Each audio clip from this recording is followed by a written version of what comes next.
Hello, everyone. Welcome to Getting Back to Zero. Tonight is one of those nights I'm looking forward to, but I'm dreading at the same time. I was duped into bringing our guest on, and I know the intentions are to put Jeff into traction by the end of the night. So I reluctantly am going to do this, but I am going to pass around some waivers and disclaimers, making I want sworn promises that I won't be put into positions I won't be able to get out of without the use of the jaws of life. So with that, I want to add Kathy. Good morning, Kathy. You're going to join us, or good afternoon.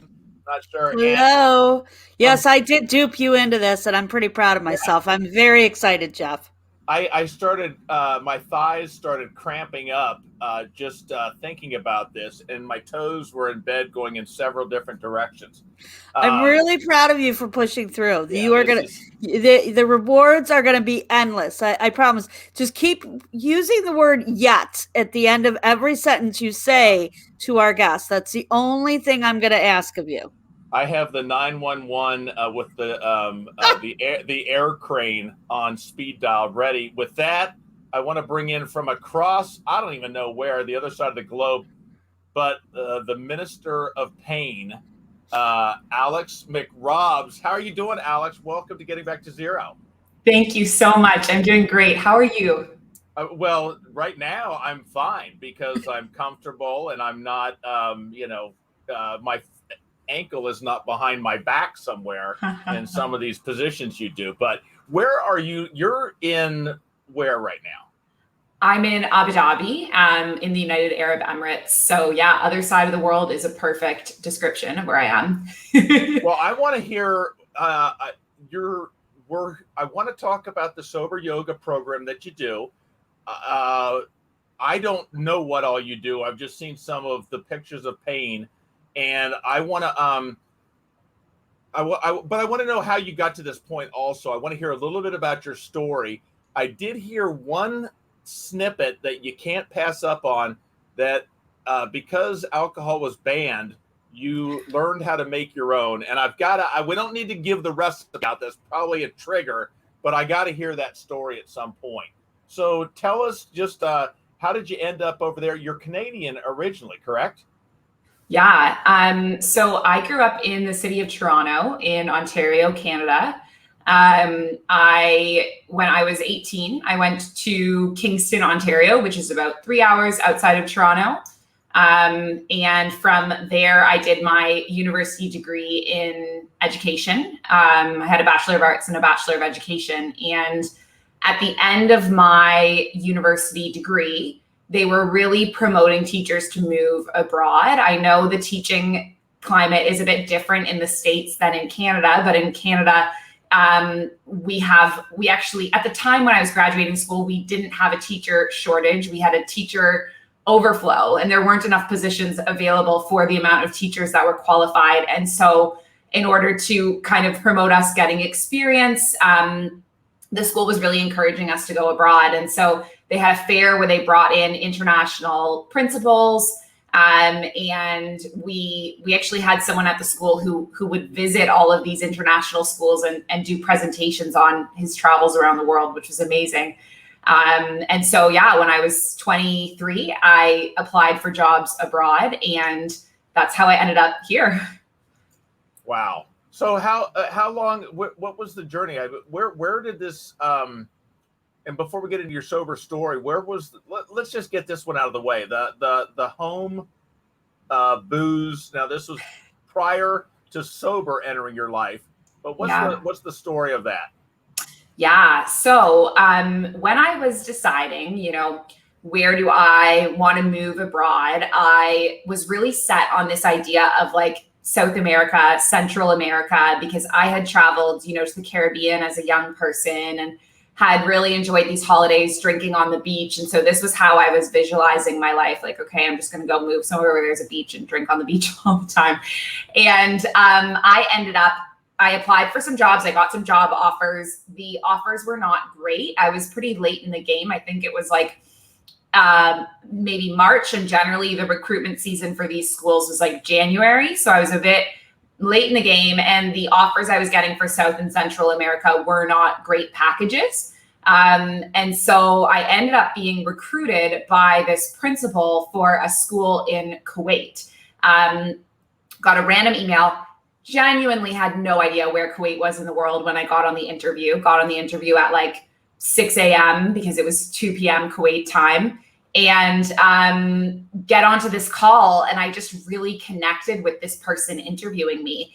And, you know, I Googled afterwards that Kuwait was in between Saudi Arabia and Iraq. And it was one of 12 countries in the world where alcohol is completely illegal. I ended up going into school and saying to my mentor, you know, I think I might move to Kuwait. And he goes, Kuwait, I have a bunch of friends there. And it just kind of linked up because he had taught in Egypt and his friends had moved to Kuwait. And it just so happened that all these friends of his were working at the school that I had been recruited for. So it was one of these things of like stars aligning. And at that point in my life, I don't think my booze problems were as bad as they were towards the end of my drinking. Like most people, you know, these things progress over time. And so I think I thought in my head, like, okay, it's going to be fine. I spoke to some people living in the country. I found out that it was possible to get booze and also to make it. And so I moved there, had been there for about a couple weeks, learned how to make it, was making it in my kitchen. It was horrible. Like it was so awful. Like, because I'm not a scientist, I would just kind of do a little of this, little bit of that, you know, close the lid of the garbage can, open it up 6 weeks later, and there's like mold on the top. That's frightening. Oh my God. And then I would just scrape it off and drink it. And I always had like sickness throughout the time in Kuwait. Like I just never felt healthy. And it never occurred to me, like, one, obviously drinking alcohol, but two, drinking this like disgusting liquid all the time. Like, of course I was sick all the time. It really took a while in retrospect for me to reflect on that and realize, you know, that was what was really going on there. But yeah, 2 years. That might have been the catalyst that was jump-started your problems with alcohol. I mean, you probably some major wrenches into the system. Yes. And I think also that for myself, when I reflect on my 20s, I had such extreme circumstances I was in, right? So I'm in this situation where alcohol is completely illegal.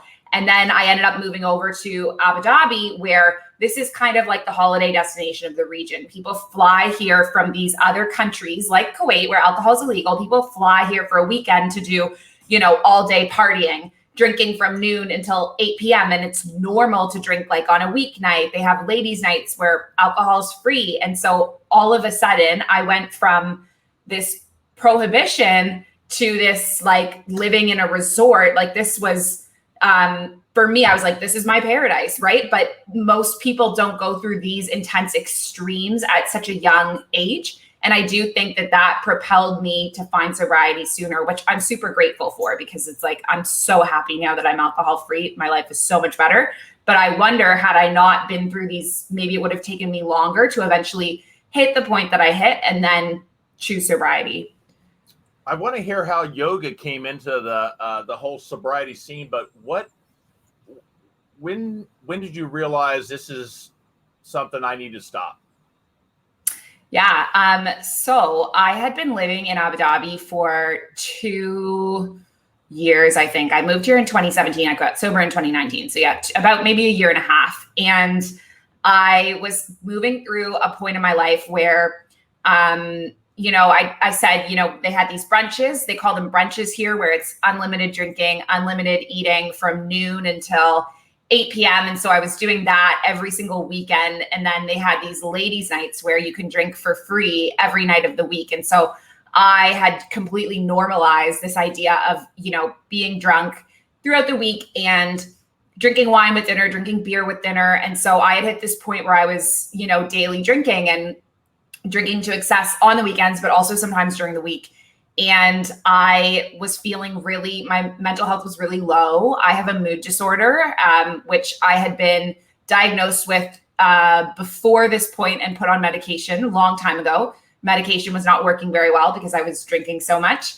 And I had spiraled to this point of feeling really, really low. And I knew to myself, you know, I have a great job. I live in a great city, beautiful apartment. I have a pretty great life. What is wrong? And I knew it was the alcohol. And I was kind of up Googling how to quit. And I ended up getting targeted ads for this program called 1 Year No Beer, which I'm no longer part of, but that kickstarted my journey. And so basically it was an online community for people questioning their relationship with alcohol, taking a break, a month, 90 days, or a year. And I kept getting these ads on my Facebook and Instagram. And what I loved about these ads is that they had real people that I could relate to talking about all the positives of taking a break from drinking. And this felt really relatable and accessible. And, you know, there wasn't a lot of AA that I was aware of in the UAE. I did look it up at some points, looking at joining, but it's not as easy to come by as it is in like North America. And so 1 Year No Beer being online felt really accessible for me. And so there was a period of time where I was looking at these ads, I was thinking about it, I was debating it. I was like, I don't think I can do it. And this lasted for about maybe 4 months. And during this time, I was traveling a lot. And so there were 2 occasions where I really realized that drinking was causing a problem for me. And one was I was traveling from Laos to Thailand. I was on this boat up the Mekong River. It was New Year's Eve. It was like literally the most incredible once in a lifetime experience. And the boat was going to be stopping on the river in this little Laotian village to celebrate New Year's Eve, but they didn't have alcohol in the village. And I was like, my New Year's is ruined because I can't drink, which just in retrospect seems so ridiculous because it's like, this is the one time in my life that I'm ever going to be in a Laotian village on the bank of the Mekong River. Like, it's amazing. And yet I was pissed off because I felt like my New Year's was ruined because of this. And a few months later, I had a really similar occasion. I was with my mom in Morocco. It was spring break. It was my birthday. We were hiking up the high Atlas Mountains and there was going to be no alcohol in this homestay. And I said to my mom, you know, I need to bring wine because it's my birthday. Carried this bottle of wine up this mountain. And it was that point where I realized, you know, we drank the alcohol. There wasn't enough. I was pissed off that I couldn't be drunk on my birthday. And I said to myself that night, you know, this is really not good because my vacation is being completely controlled and like ruined by the access to alcohol that I have or don't have. And so it was actually that night that I was like, okay, I need to take a break. I had a few nights left on the vacation. So I was like, I can't take a break now. So I did about, I think it was 4 more nights. And then went out with a bang, party. And then on the flight from Morocco to Abu Dhabi, I was like, okay, this is day 1 of 28 days. And here I am 2.5 years later. Wow. So were you doing yoga at that point before this? Yes. So I actually found yoga when I was very young. I did it for the first time when I was 10, and I did it randomly throughout my teenage years. Like did it for, you know, a few months at age 13, a few months at age 14. And then when I was 18, I began having my real mental health struggles. And a counselor at the university said to me, you should try yoga. And so I tried yoga. I tried hot yoga at that point. I think I was 18 and ended up loving it so much after the first day that I signed up for a 30-day yoga challenge. And then from there, I was practicing yoga every single day. And I started teaching yoga when I was 21. So I did my first yoga teacher training in Mexico. And so yeah, I've been teaching yoga for 7 years. And it was one of these things that very early on to it, as soon as I found it, actually, when I was 10, I had this little newspaper and I wrote in the newspaper, breaking news, Alex is going to be a yoga teacher when she grows up. And I actually didn't even remember writing this. My sister found it recently in a closet at my grandma's house and was like, look at this. I hope you have that framed. That is so awesome. Yeah. Yeah, that should be on the website. If you find that, send that picture to us and we can put it up on the website. I'd love to see that. That's pretty neat. I will. So how does yoga, what are the for someone like me that all I ever knew was weight training. Yeah. What are the benefits of yoga, and what is, when you add sober to it, what is the difference, and how did that come about? Yeah. So I was teaching yoga for a long time.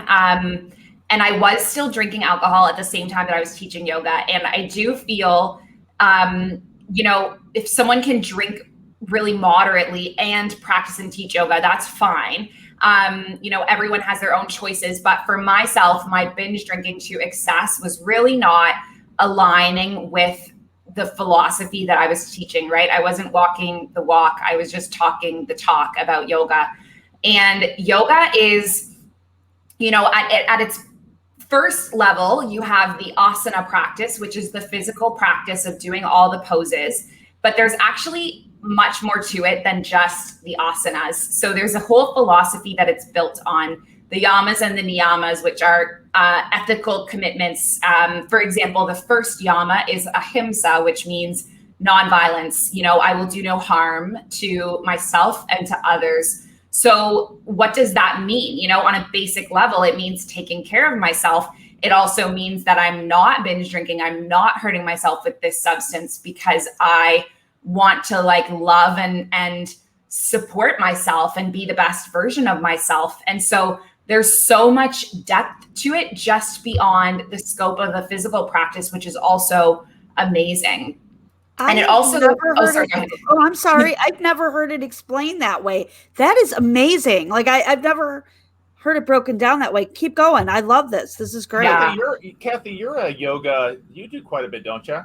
I have. And, I've never heard the basics down to it though, so this is, I think if you've never, I like Jeff asking this question because I just went in, I didn't ask a lot of questions. So this is fascinating. I'm sorry. I didn't mean to interrupt you, Alex. No, that's okay. Keep going.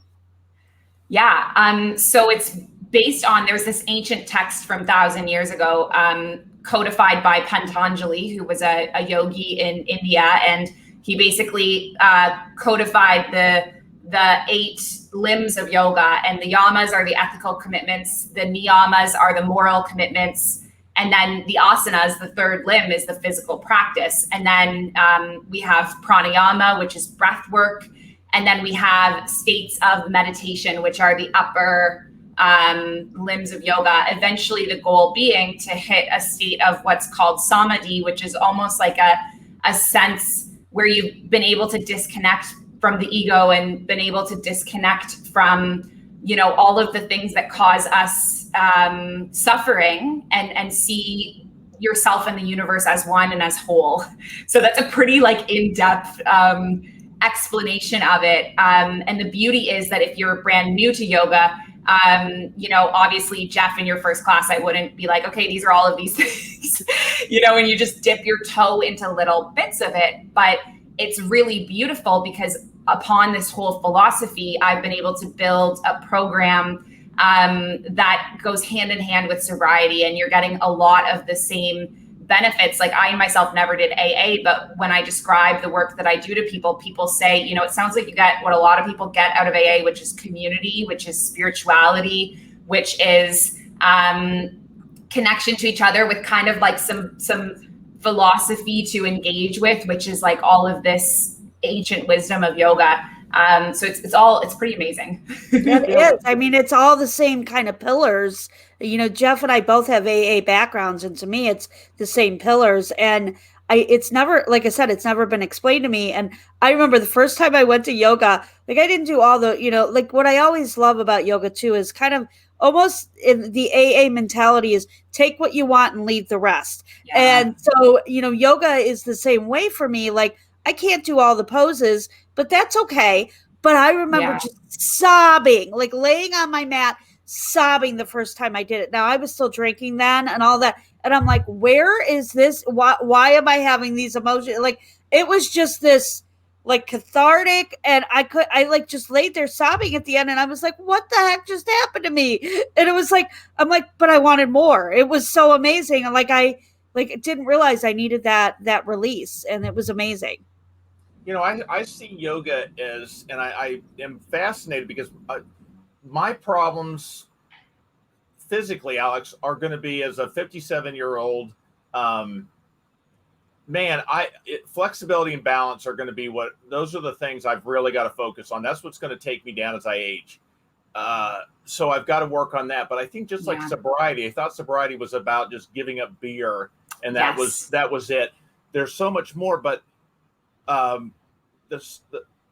what I wanted you to go a little bit more into it is when I have the moments, whether it's newer in recovery or not, where I need a drink, I need that relief from, I need a drink so bad.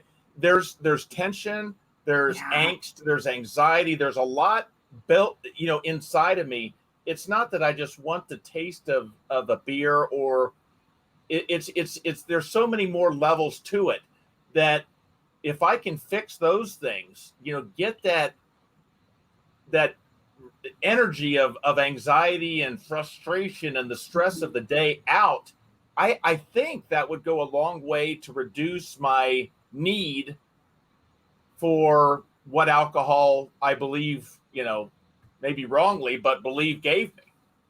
Yeah, absolutely. Wow. I just got shivers because I've heard that so much of like people say that sobriety they think it's just about beer, but it's so much more. I've heard that kind of statement or that idea said before, but to have it relate to yoga, and you're so right in that, is like you come to yoga thinking that you're just here to, stretch and reach your toes, and you walk away with an experience like Kathy just described, which is just so powerful. It's so beyond what you thought you were getting yourself into. And that's exactly like the sober journey. Yeah, that would be my goal with this, is if I can, because I want to solve, I don't want to do 9 different things to fix my problems. I want to take one pill that takes care of them all. Or if I'm going to have to do the physical thing and I'm going to do a class with Alex, I want it to take care of all my problems. So the flexibility, the balance, but also all the inner turmoil that maybe is going to, it's interesting. I've had times where I'm always looking at how to handle the situations, the cravings, those moments of getting that out that drives me to want to drink. And when I have gone out, when I actually sit down, whether I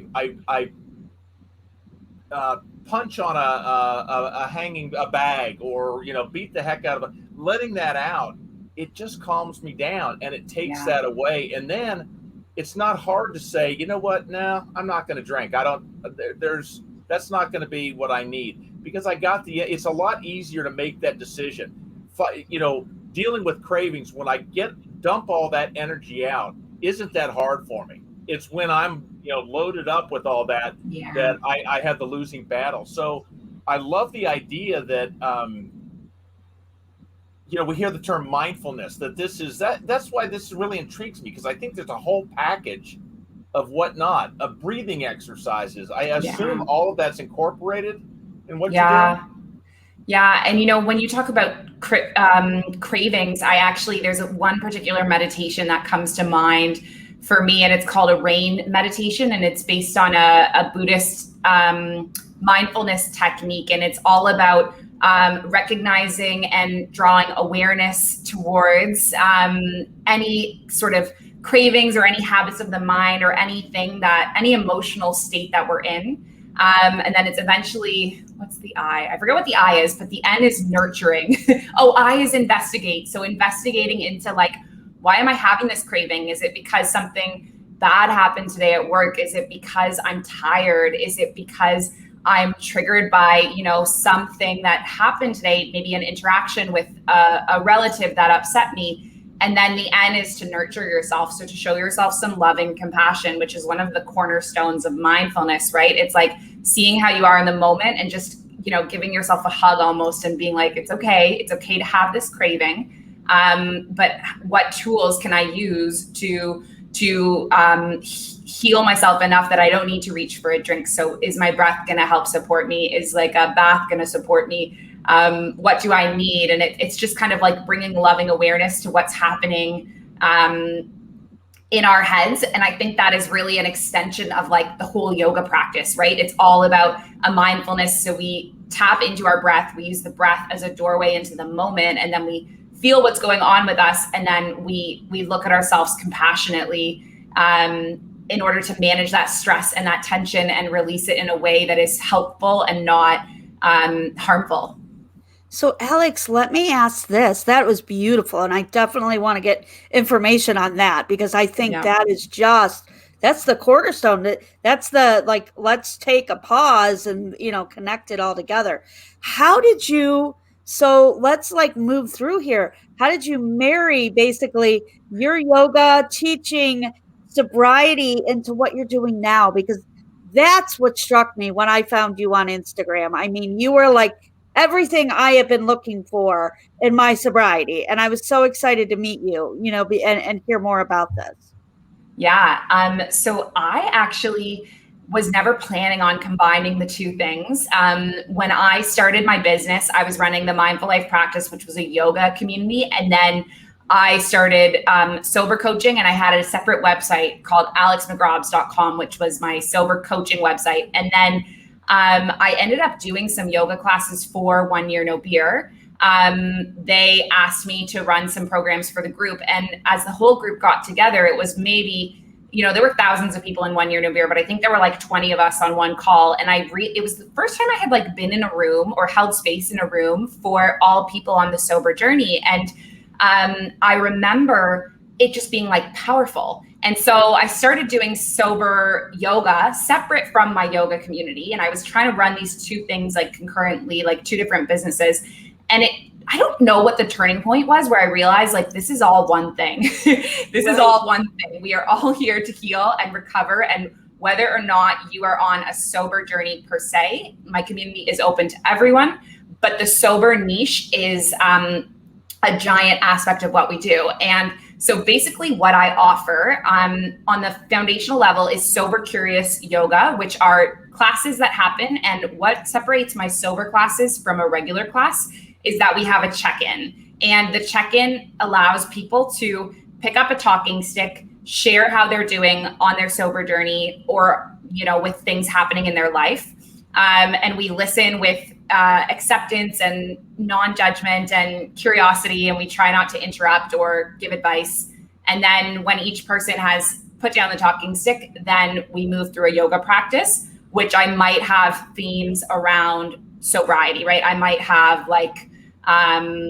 quotes about sobriety, passages about sobriety related to yoga.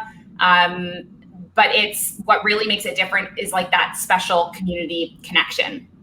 So that's one element of it. And then I also have Sober Curious Yoga School, which is it's a program more so for people that are beginning their sober journey. And it involves journaling, meditations. There's a group coaching session. I've trained a coach who is running that program. And then those people are invited to either do on-demand yoga practices with me, or they can jump in and join the Sober Curious Yoga or the Mindful Life Practice yoga classes. So that is a program with a lot more support, whereas Sober Curious Yoga is more just a once a week yoga practice with a check-in, or, however many times a week someone wants to join in. That's awesome. For the person that this can look intimidating to me. I mean, I joke about it, but the poses, for a guy that used to be able to touch his toes and now he can look at them. How does that? How is that going to be for someone that's coming to join your thing? It's I can't do that. I can't do that. Yeah, that's a great question. Yes. That's a great word to add. Yeah, right. So I love to give an example. I have a client that I'm meeting later today, and he had never done yoga, and he was a few weeks sober when I met him a year ago. And I think he's in his 40s, and now he is training to become a yoga teacher. He's halfway through his yoga teacher training with me, which is incredible. And he's always talking about, there's so many poses that I thought I couldn't do or I would never be able to do. And here he is a year later. So I think he's a great example of that. Something I love about the Zoom yoga is that it's a really safe space for people of all levels, of all ability levels. So you could come in with your camera off for the first few times if you felt a little bit intimidated. And I also have classes at every level. So you'll see on my website, like the most beginner is Mindful Flow 1. We have Mindful Flow 2, which is a bit more challenging. We have Mindful Let Go, which is just deep stretching. We have Mindful Empower, which is all the way, like that's where the headstands are, right? And so if you come into a Mindful Flow 1 class, it will be super accessible for a beginner's body.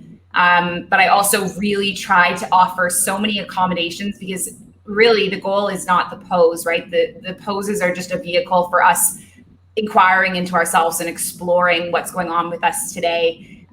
So never feel like, you have to be able to touch your toes or do a certain thing to be there, because everyone's welcome at all stages on their journey.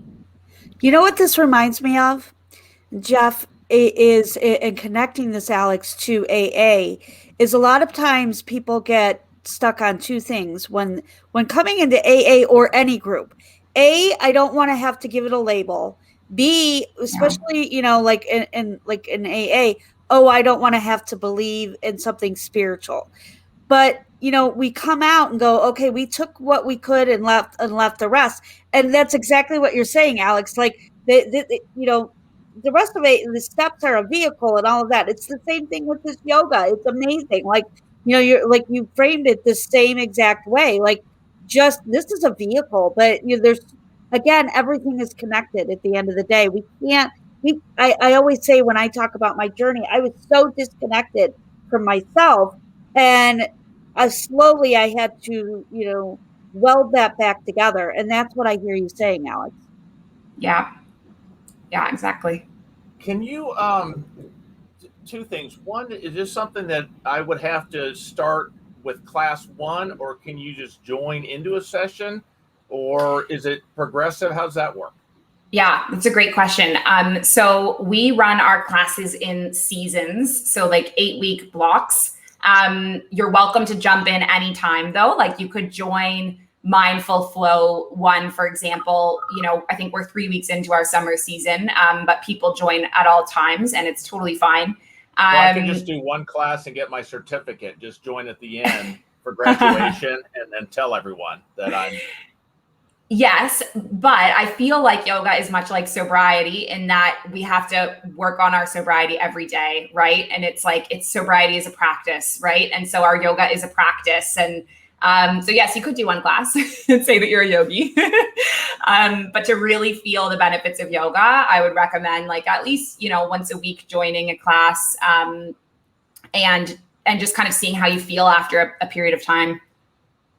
I think people that are instructors like you, when you say, how often do I need to do it?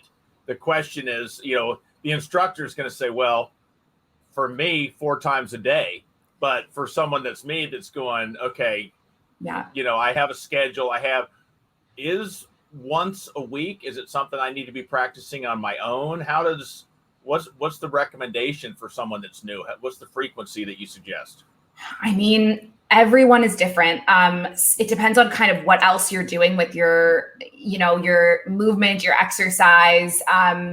For myself, when I started, it was like, oh my God, I have to do this every day, because it just helped with my mental health so much. And so I was a beginner who was right into it, doing it every single day. I have people that just join me once a week. Like, I have a new client who just joined. He's in Australia, actually, our first Australian client, and he just does our Sober Flow level 1 once a week, and that is perfect for him. So there's kind of all ranges. You could give it a try. Some people do it 2-3 times a week. Really, you could just give it a try and see kind of what works for you. I had the only other thing, and I you've sold me. I definitely will be signing up. Can't promise the camera will be on yet, but anyways, no, I think. But one, I tried for 30 years to fix my issues with anxiety. Mm-hmm. I tried just about everything, including medicine for a physician. I didn't have the training, but I tried self-hypnosis. But what I also tried was pouring tons of beer onto it, which I now, 30 years later, I'm finally figuring out that was actually fueling the problem. So when I took the alcohol away, I can't even, it's amazing to me the relief I got from something that I fought from my mid-20s that stole a lot from my life, stole a lot of what I could have been. I mean, I'm bitter towards anxiety because of what it did to me and what I've seen do to others. But I also was fueling it by the alcohol, not knowing that, I thought I was making things better that way. But how does, I'm sure the answer is all positive, but you deal with the anxiety issues. And the only reason I'm saying is I believe there's two things. I believe there's something chemically or physically that makes me more susceptible or prone to it versus someone that doesn't. My wife, for example, doesn't have anxiety issues. I think there's something there, but there also is a lot of the in my head issues. My anxiety came about when I said, gosh, I sure hope I don't have anxiety right now. Boy, anxiety, it would be a bad time to have a panic attack. I don't think I'm having one. Well, wait a minute. I kind of feel like, and I could just talk myself into it. So what have you dealt with that? Have you dealt with people that have fought that battle? I'm sure the benefits are fantastic, but just curious what you've seen. Yeah. First of all, it is so refreshing to hear a man speaking about their mental health. And I think the work you're doing is just amazing, being open about it, because it's so, I know there's particular stigmas around men and like speaking about their emotions. So I just wanted to say that. I'm going to grab a tissue. I'm about to cry. No, it is. But you know what? It kicked my, it kicked my butt, Alex. It destroyed me. And I don't, I have kids that aren't showing the signs yet, but who knows? Yeah. And I do not, if I can get anyone to avoid going through what I did, where I couldn't go to the grocery store without drinking beer first. I couldn't drive down the highway. I couldn't go over certain bridges. I couldn't, I was a salesman. Now this is going to be for a separate, I'm kind of writing about this.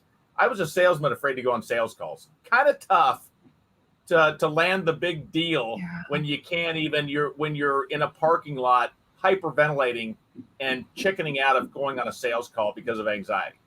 So it destroyed me. So I don't mind talking about it, because if I can get someone out of going through what I went through, and I know I did everything wrong for 30 years. And I'm so excited when I start to see stuff that is like, wow, I wish a couple things. One, years ago, I was very involved with martial arts for a long time. When I was in the 90s, did that for a decade. But Tai Chi, which is poses and whatnot, no, machismo. I want to be breaking, boards and punching things. I don't want to be posing and doing, the this and that, the butterfly thing. I want to be breaking boards. That mentality. Well, yoga was a little bit of the same thing. When I heard yoga at the time that I probably needed it most, my blockhead saw leg warmers and leotards, and there was no way, John Travolta could pull it off in that one movie, which you're way too young to remember. But he's the only guy that could have pulled that off. I could. So the stigma, I blocked it from myself. It was my own doing. But that's what I'm trying to, if we can knock down that barrier, because man, I could have used it. Yeah. Oh, absolutely. So I struggled with my mental health too. Like I mentioned, I had a mood disorder, and I definitely agree with you that there's a genetic component behind these things. Like genetically, I was predisposed to it. I came from a family that suffered from this mood disorder. And then there's the element of the amount of alcohol I was drinking, which was a coping mechanism because I didn't have the tools that I needed. And I went through a really tough battle with, when I was 18, I actually thought that I had the mood disorder that I have. I diagnosed myself. I took a psych class and read about it and was like, this is what I have. And I tried to go and get diagnosed, and I just was hitting barriers, probably because I was practicing so much yoga that I didn't seem to be presenting with the most extreme case, right? And so I struggled for a really long time with that. And, my primary struggles were with depression, but I also had a lot of anxiety around kind of what I was going through. And I always say to people, like, I would never want to be one of those yoga teachers who say, yoga can cure mental health, because that's one of the real problems in the yoga world, is that people seem to believe that it is like the only medicine. But I'm a huge believer in like mixing Eastern medicine, Western medicine, finding the perfect mix for you. Because for myself, like, I swear by my medications, they have helped me so much, but also my yoga practice. And then, the coaching courses I took that helped me, as you describe, the thoughts in our own heads that can be almost like a negative spiral to perpetuate or send you in a worser state. So I've had to do a lot of like rethinking about all of these thought patterns cycle that I find myself in. But a really interesting fact that I like to share with people is that there was actually a study done that people who had suffered from anxiety, who studied the philosophy of yoga, improved more than people just doing the yoga poses themselves. And I thought that that was really interesting, because it shows that the philosophy of yoga can have like a massive support in helping people recover from mental health, which certainly played a big role for me. Like the physical poses of yoga were amazing, but then actually studying all of these themes, like ahimsa, I will do no harm. Or like, I will try not to have thoughts negatively about myself, because that's harmful to myself. Like all of these kinds of things that you just kind of sit with and think about and reflect on how you can integrate into your life can really, for me, was life-changing. It's so interesting, the integration thing, because I come, like Kathy, an AA background, and AA was great for me. I needed the structure, whatever, but I also I need whatever I can get. So I'm grabbing this, I'm grabbing this. My program is different than anyone else's, and it should be different. It's what works for me. And the program that works for you, for Kathy, for whoever, should be what works for you, not what works for me. You have to find. So I'm open for all of that. But one of the things that I can see myself struggling with is the inclusive is hard, because some people, it's like I don't push what your beliefs are. I couldn't care less. But I'm just giving an example. I'm a Christian man. Yeah. For me to think, I almost feel like I'm cheating. This is just my mind, how it works. But I think maybe people can relate to this. I'm cheating on God if I'm practicing Buddha, and so the benefits of what I would be getting from that, I might not do, because, I'm cheating on God or Christianity by following the Buddhist principles. So I'm screwing myself out of all this thing. So I'm trying to do it just like AA. I hear some of the hardcores, oh no, only AA. It's like, you're missing a whole world of solutions and things that could work for you. We got to open to these things. And I can see in your getting people to open up to that, there's a lot of that. Well, I got to stick to I got to be true to this, because now I don't know. It's something I got to work on. Well, I have a recommendation for you while you're speaking about that. Actually, one of my idols, yoga teachers, this is this philosophy book that I discovered in my early 20s. My yoga studio owner, where I worked, she said, if you're interested in yoga, you should really read this book called Meditations from the Mat by Rolf Gates. And he's a Christian. He's an American. He's one of the most famous yoga teachers in the States. And he recovered from alcoholism using the 12-step and the AA method. And he had been through foster care and, was a veteran in the Army. Like, he is just the most inspirational person, because he has recovered from so much. And his writings are so inspirational to me. And one of the things he writes about is how yoga is not a religion, and it can be applied to support any religion. And so he talks about Ishvara Pranidhana, which is one of the niyamas. And this is about bringing spirituality into our yoga practice. And he says, you know, when he gets his students bowing down into a pose, he invites them to bring in whatever they believe in into their practice. Is it God? Is it Buddha? Is it Allah? Is it the universe? Is it human potential? Like, we all have a different belief system, but we can collectively bring that spiritual energy into our yoga practice. And I just think it's the most beautiful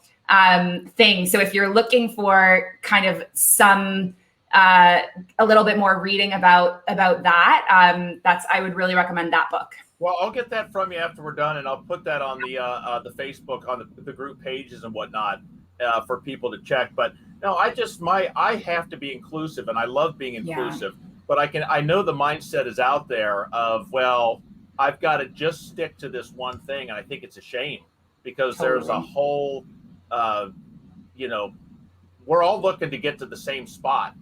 There's all sorts of paths to get there, and finding the one with the most that fits us the best is that's fun. But I'm thrilled with what you got. So we've got the sites up. Kathy, you have any other questions for Alex? I'm ready to go. Yeah, no, you know what? I just want to say what I appreciate about you, Alex. I mean, you are so refreshing in so many ways. You know, I've learned a lot today, because I just showed up at the mat. I didn't ask a lot of questions, you know, and you have paused me to say, go a little deeper of the why, you know, that I love that you get, you know, like I was Googling on my phone as, you know, you were talking about this guy, and you know, I appreciate that you've given me more to go deeper with. And you are so relatable. You are, you know, and you have such a knack of, whether it's sobriety, whether being sober curious, being yoga curious, you have such a wonderful approach of, it's okay to ask the questions. And I always say, you know, one thing I've learned in my sobriety is that, I used to not like to be the new kid. I hated being the new kid because I moved around a lot. And so I felt very comfortable with you to, you know, and Jeff asking questions and me asking questions. And so I would say, don't lose that, because you are so relatable, and just thank you. You are so gracious, and I'm so excited to be in partnership with you on this journey. And however we can help you, I want to, because you know, you have helped us so much today, and just all you're doing for the world. So thank you. Oh, thank you so much, Kathy. It's so wonderful to be connected with you guys and to have this conversation. And I really appreciate you guys creating the space for me to share about, you know, what I love. And well, I just the what you also said about talking, you know, the opening up and passing around the microphone. Was it what you said, or were you saying the talking stick? The talking stick. I'm just kidding. But you know, to be able to voice what's in our, you know, concerns or our thoughts, it's not just about a stretch, or it's just it's encompassing. And the fact of just being able to talk about things, getting, you know, when we talk about them, we hear ourselves say them. It helps us to analyze our emotions. And I hear a lot more from myself when I'm talking to someone than when I'm thinking to myself, if that makes any sense. When I actually verbalize the words, maybe it's because I'm hearing them in my own ear, but they resonate more with me. And I do myself a lot more justice by talking to someone about things versus just self-analyzing and thinking about it. So I think there's a lot to this. I'm thrilled. And I will post pictures to prove that I'm doing this. And they might be photoshopped slightly. I will take the one of me standing and flip it over and say, see, I'm doing the headstand here in that one, and show you how well. And then I'll show you what the view from the inside of an ambulance looks like as I'm, you know, in traction going. No, I think this is going to be great. I'm very excited about it. So is there anything else? We'll put, I think we can get everything down below on here, but I will post all the other links on our website, the gettingback-to-zero.com. There's a section on mindfulness, and there's a yoga. But you can click on it. It will take you right to Alex's website. So we'll have that. I would like to have, I'd like to ask if you'd be willing to throw an article or two in, you know, something just to give some more, or even open it up to a Q&A deal where we can, maybe if people have questions about things that we can post. I just think this is the mindful side of this is critical component that just not drinking alcohol, it's not solving the problem. It's taking away one aspect, but I got to fix what's inside me if it's going to stick. And I love this. So yeah, absolutely. All right. Well, so I'll let you go. Hang on, both of you, and we will be back. But thanks so much, Alex, for being here, and greatly appreciate your time. What now? You're what about? It's like 2 days later for us than we are right now, correct? You guys are on. We're actually recording this on a Saturday. It's actually what, Monday for you over in where you are? No, it's Saturday. It's Saturday at 3 p.m. Okay, I knew there was a big time. I wasn't sure if you were still in the summer or what months you were in over there, but no, that's great. So, all right, well, thanks, and I'll let you get back to your Formula One races because I know that's one of your favorite things to do over there. But thanks so much, and we will talk soon. Everyone have a great day. Take care.